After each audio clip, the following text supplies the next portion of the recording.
Ayaz Sadiq, Prime Minister Muhammad Shahbaz Sharif, honorable members of the Parliament, distinguished guests, ladies and gentlemen, Assalamu alaikum. It is my singular privilege as your twice elected President to address the August House for the 9th time at the beginning of a new parliamentary year.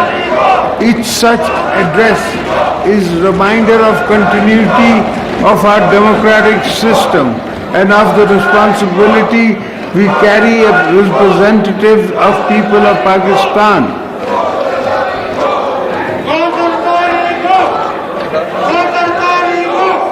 Nations are tested only in times of crisis, but a key crossroad. The past year has reminded us that the strength of our republic lies in its constitution, in the resilience of our people, the responsibilities of parliament and government, and courage of our armed forces. As we begin a new parliamentary year, we must build upon the resilience, safeguarding sovereignty, strengthening constitutional governance, and advancing economic transformation so that the stability of because growth and generate prosperity, progress, for peace for every citizen. As we gather here today, we stand on the foundation laid by those who shaped our national journey. Quaid-e-Azam Muhammad Ali Jinnah envisioned a democratic state rooted in the constitutionalism and rule of law. Shaheed Zulfikar Ali Bhutto gave this nation in its unanimous constitution. Shaheed Mohtarama Benazir Bhutto strengthened democracy process through sacrifices and exemplary leadership. My own belief in the parliamentary authority does not lie in words alone, but in action that builds our legacy. The last time I was president, I unilaterally returned the powers given to the presidency back to the House of Parliament as envisioned in the 1973 Constitution.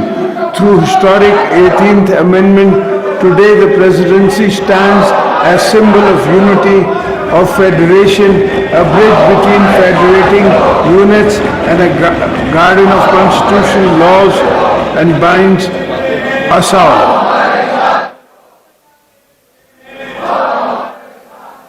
Honorable members, the past 10 months tested our nation in profound and complex ways. When our sovereignty was challenged on either front, Pakistan responded with strategic restraint and firm resolve.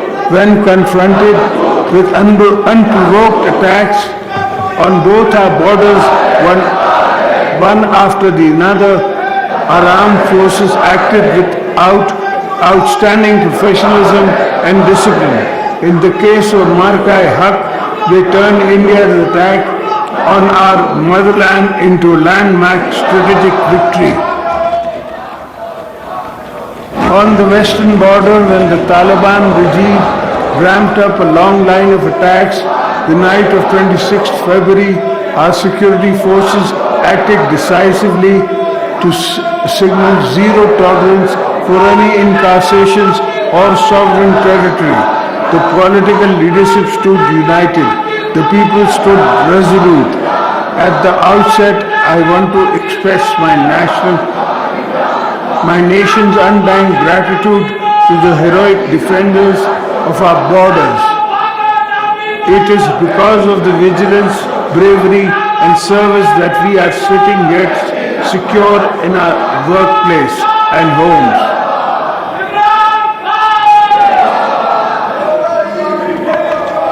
In both successive military encounters, whether short or long, the sacrifices of our army, our forces, navy, rangers, frontier corps, police services, and intelligence agencies will never be reduced to members. numbers. We only see their action on the media with pride.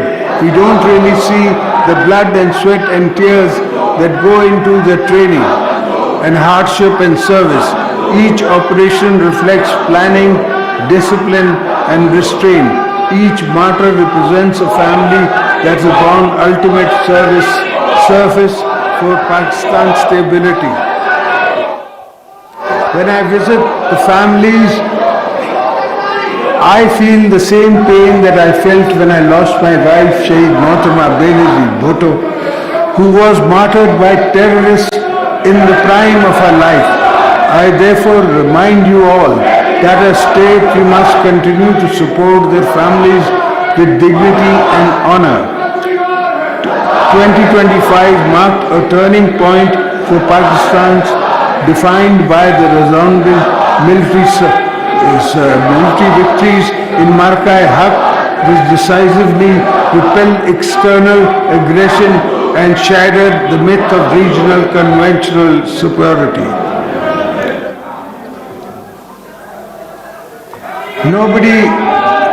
Nobody in South Asia will be free and safe until the Kashmiris win their freedom for Indian occupation.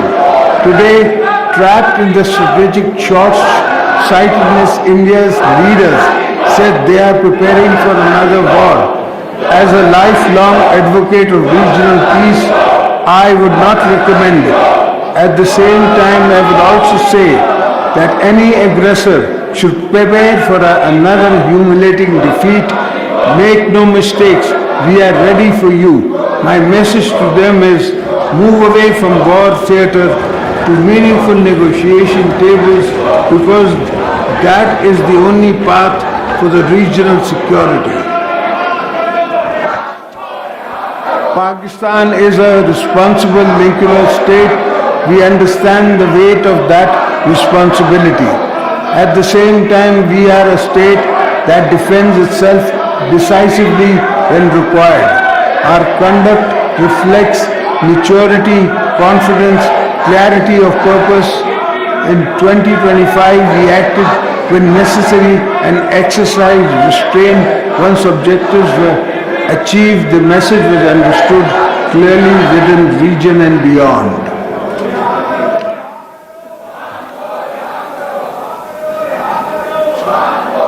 In 2026, last week, in fact, when India began to amplify the proxy operations via Afghanistan, the Taliban regime saw with shock and awe what Pakistan can do if pushed past the red line. Until that week, we had tried every possible form of diplomacy to prevent an outbreak of military response to terrorist incursions from Afghanistan, for as war as always the last option to state accepts a strike attack on its soil.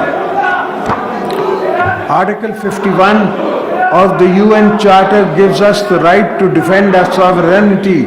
We let both India and Afghanistan see a fraction of our capabilities. Over the last 3 years, our armed forces and law enforcement agencies have undertaken determined intelligence-based operations against Indian-sponsored foreign terrorists.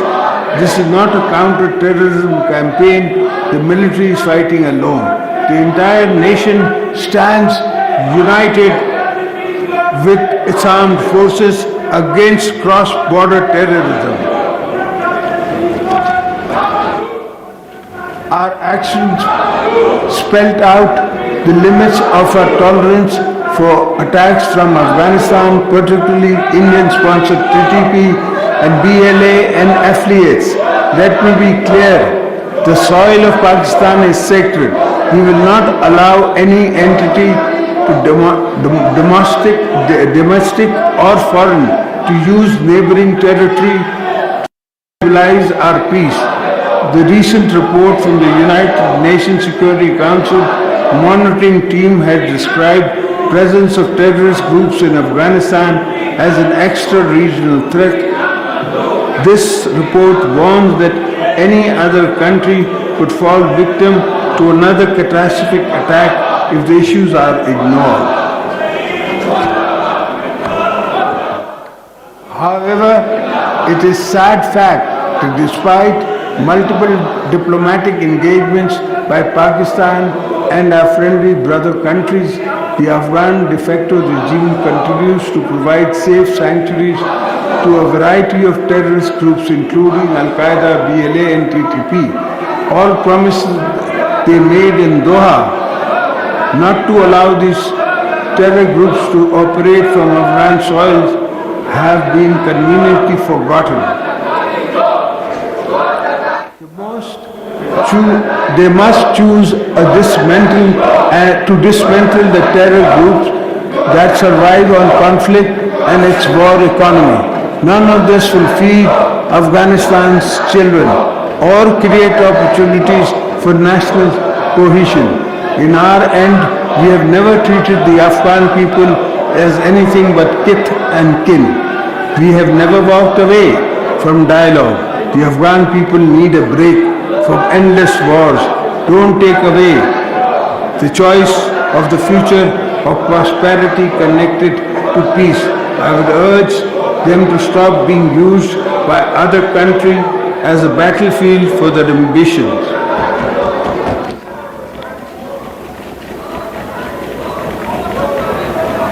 Ladies and gentlemen, Pakistan remains deeply concerned at the recent grave developments and has always sought to prevent unilateral attacks on any country. In this spirit, we strongly condemn the war being waged on Iran while negotiations were underway. We have reaffirmed our support for sovereignty and territorial integrity of our brotherly nation. I join all Pakistanis condoling the martyrdom of Iran's supreme leader, Ayatollah Ali Khamenei. May Allah grant him highest place in Jannah.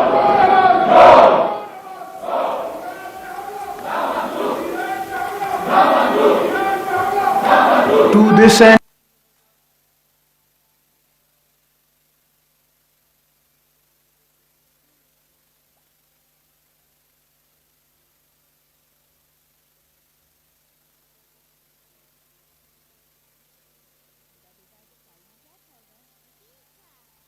Sayyid Yusuf Azhar Gilani, Speaker of the National Assembly, Sardar Ayaz Sadiq, Prime Minister Muhammad Shahbaz Sharif, Honorable Members of the Parliament, distinguished growth and regional connectivity, our relations with China have ascended to new heights in all areas. We are iron-clad brothers. CPEC 2.0 will revolutionize Pakistan's infrastructure. The entire nation is beholden to China for its solidarity with Pakistan during Marka-e-Haq. I am grateful to the President Xi for advancing our shared objectives of security and connectivity. We have deepened our ties with Gulf countries, Azerbaijan and Turkey.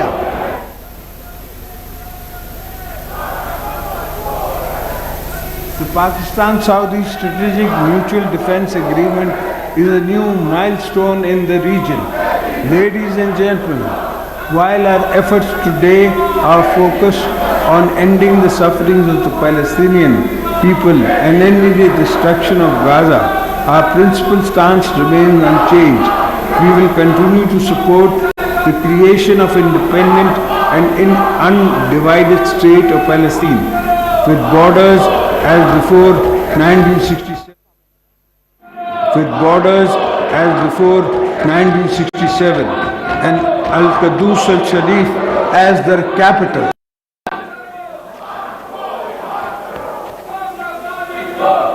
India attempts to manipulate the river flows and engage in what amounts to water aggression requires careful long-term policy planning.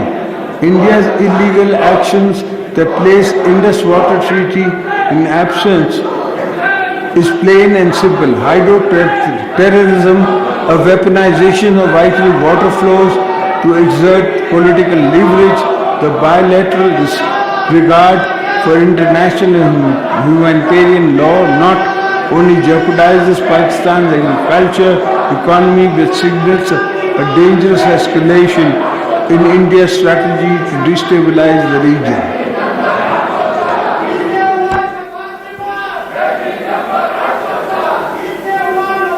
Rivers symbolize life. International law does not permit the unilateral blockage of water. This is not merely a bilateral issue. The stability of the region also depends on a web of trans-boundary water sharing practice. If one treaty is flouted, many others across the board may also suffer the same fate. We will defend our waters' rights with unity, resolve, and strength and legal clarity. Honourable members, as President-elect of the both Houses of Parliament and all provincial assemblies, I am constitutionally bound to safeguard the unity of the Federation and the Parliament. Provincial autonomy under the Constitution has strengthened participatory governance. A strong federation does not require centralization. It requires coordination. Constitutional reforms such as the Council of Common Interest must function effectively.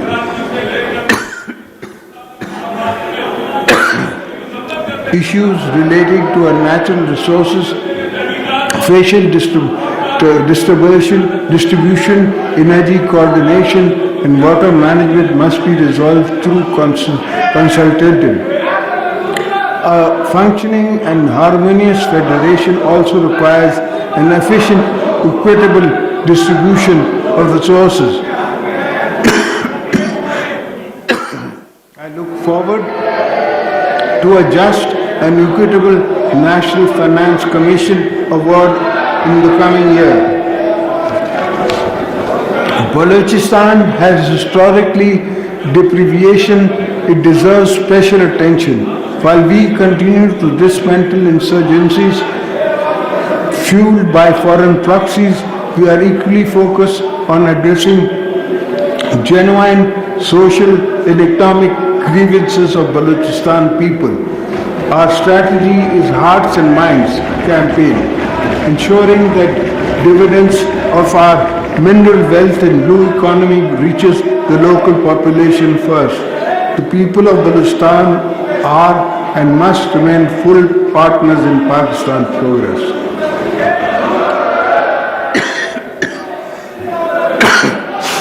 Honourable members, economy stability is inseparable from national security.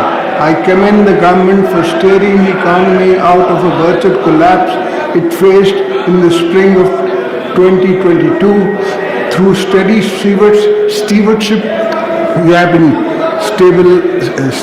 seen stability return to key indicators. But this is the first step on our journey to a sustained people-centered growth. Our salaried class, pensioners, labourers, small traders have endured long night hardships. The next phase must therefore focus on inclusive growth, jobs and direct relief. Structural reforms remain essential. Transparency in taxation expenditure is fundamental to trust. The tax base must be widened. Technology innovation are reshaping the global economy. Pakistan REST policy framework for emerging sectors, digital assets. Sustainable platforms have been created to support responsible expansion in these areas. We cannot afford technological isolation. Perhaps no single bottleneck, constraints or economic potential may then energize the cost. At a time when the world is moving towards clean energy, Pakistan cannot afford to lag behind. Energy reform is not a sectoral issue. It is a precondition for industrial revival. Agriculture anchors food security and rural livelihood. Climate resilience, agriculture, water management, and coordinated policies are strategic imperative. Climate justice remains a principle we will continue to advocate internationally, but it must be visible at home too. Poverty cannot define the experience of our population. While we plan on going forward, our special protection framework, DISP, should grow to empower those of the bottom of the social pyramid. We must continue to dismantle barriers of women progress, ensuring the daughters of Pakistan have the safety, digital access and financial independence to lead our nation into the future. Honorable members, security, economy, constitutional governance and our interconnected pillars. Weakness is one undermines the others. Strength in one reinforces all. Pakistan has emerged from a period of acute pressure with restored credibility, renown and renewed confidence. The responsibility now lies with us, legislators and policy extraction, to ensure the gains and consolidation as we begin this new parliamentary year. Our priorities must remain clear. Protect sovereignty, eliminate terrorism, build on economic stability towards growth and job creation, strengthen federal harmony and deepen democratic governance. Let us preserve the unity displayed in the moment of trial. Let us institutionalize reforms. Let us ensure microeconomic gains translate into household relief. Let us safeguard our borders while creating opportunities within. May Allah Almighty guide us in fulfilling the trust placed on us. Pakistan Zindabad, Parliament Paindabad. Guests, ladies and gentlemen, Assalamu